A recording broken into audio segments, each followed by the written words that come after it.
ମୁଁ ଯେତେବେଳେ ଥିଲି ଆମେ ଯେତେବେଳେ ଛାତ୍ର ଥିଲୁ ନୂଆ ନୂଆ ଚାକିରି କଲୁ ଦେଖୁଛୁ ଇଞ୍ଜିନିୟର ମାନେ ଯାଆନ୍ତି ରାସ୍ତା ଖୋଳିକି ଦେଖନ୍ତି ହେଲା ଠିକ ନାହିଁ ବାଡିରେ ପୁରାନ୍ତି। ଆଜିକାଲି କୋଉ ଇଞ୍ଜିନିୟର ଦେଖୁଛୁ ସବୁ ଘରେ ବସି ପାସ୍ କରୁଛନ୍ତି। ତେଣୁ ପଇସା ଦେବାଟା ସୁବିଧା ହେଇଗଲା।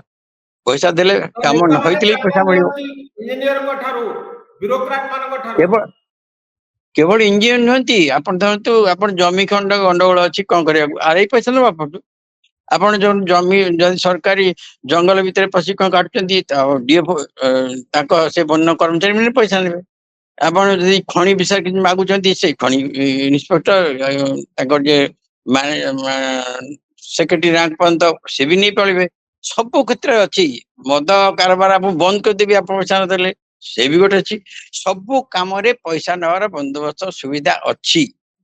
ଏମାନେ ଯିଏ ବନ୍ଦୋବସ୍ତ ଯିଏ ଖାଇବାର ମାନସିକତା ଯାହାର ଅଛି ସେଇ ଗୁଡାକ ସେ ଖୋଜେ। ତେଣୁ ଆପଣ ଦେଖିବେ ଅଧିକାଂଶ ଅଫିସର ଯଦି ତାଙ୍କୁ ଭଲ ପୋଷ୍ଟ ନ ଦିଆ ବସି ଯାଆନ୍ତି କାନ୍ଦନ୍ତି କାହିଁକି ନା ସେ ନୂଆ ପୋଷ୍ଟରେ ଯୋଉଠି ଯାଇଛନ୍ତି ସେ ବସିଯିବାର ଅଛି ପଇସା ନାହିଁ କି ଇନକ୍ରିମେଣ୍ଟ ଦରମା କିଛି ମାରିବାର ସୁଯୋଗ ନାହିଁ।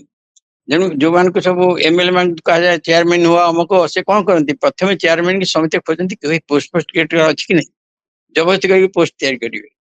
ୟାର କିଣାକିଣି ଅଛି କି ନାହିଁ କିଣାକିଣି ଥିଲେ ତା ଦେହରେ ପରସେଣ୍ଟେଜ ନେବେ। ଏ ତ ମାନସିକତା ଉପରେ ନିର୍ଭର କରେ। ଆପଣ ଦେଖିବେ ଜଣେ ଆଇପିଏସ୍ ହେଲା ଆଇଏଏସ୍ ହେଲା ଜଜ୍ ହେଲା ଶୁଣନ୍ତୁ ମୁଁ କହୁଛି ଶୁଣନ୍ତୁ ଜଣେ ଜଜ୍ ଆଉ ଆଇଏଏସ୍ ଅଫିସର କିମ୍ବା ଆଇପିଏସ୍ ଚାକିରି ଛାଡିକି କିମ୍ବା ରିଟାୟାରମେଣ୍ଟ ପରେ କାହିଁକି ପଟିରେ ପଶୁଛନ୍ତି ଖାଇବା ପାଇଁ କହ ଇଏ ତ ତା ମିଳିବ ନା ମାଗଣା ମିଳିବ।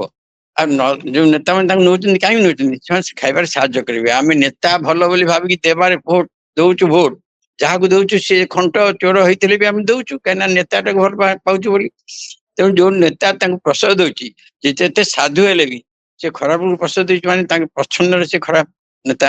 କିନ୍ତୁ ଲୋକ ବୁଝନ୍ତିନି କାରଣ ସେ ସାହାଯ୍ୟ କରୁଛି ଆମକୁ ଦଉଛି ଆମକୁ କରୁଛି ଭଲ ନାଁ ଅଛି।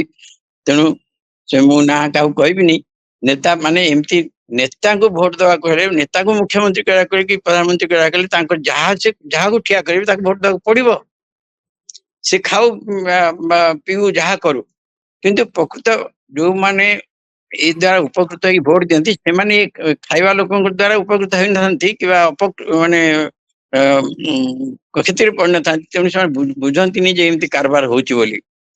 କେବଳ ଆମେ ଆପଣ ଯାହାକୁ ସୋ କଲ୍ଡ ବୁଦ୍ଧିଜୀବୀ ଯେ ବୁଦ୍ଧିଟାକୁ ବିକିକିରି ପଇସା ମାନେ ରୋଜଗାର କରୁଛନ୍ତି ସେ ବୁଦ୍ଧିଟାକୁ ଲଗାନ୍ତି ଯଦି ଚାକିରିଟେ ମିଳିଗଲା ସେ ସରକାର ପକ୍ଷ ହେଇଯିବେ। ଯଦି ଗୋଟେ ଭଲ ପୋଷ୍ଟ ମିଳିଗଲା ଅଧ୍ୟକ୍ଷ ଚେୟାରମ୍ୟାନ ମିଳିଗଲା ସରକାର ପକ୍ଷ ହେଇଯିବେ। କାଲି ଗାଳି ଦଉଥିବେ ଆଜି ପୁଣି ଟେକିବେ।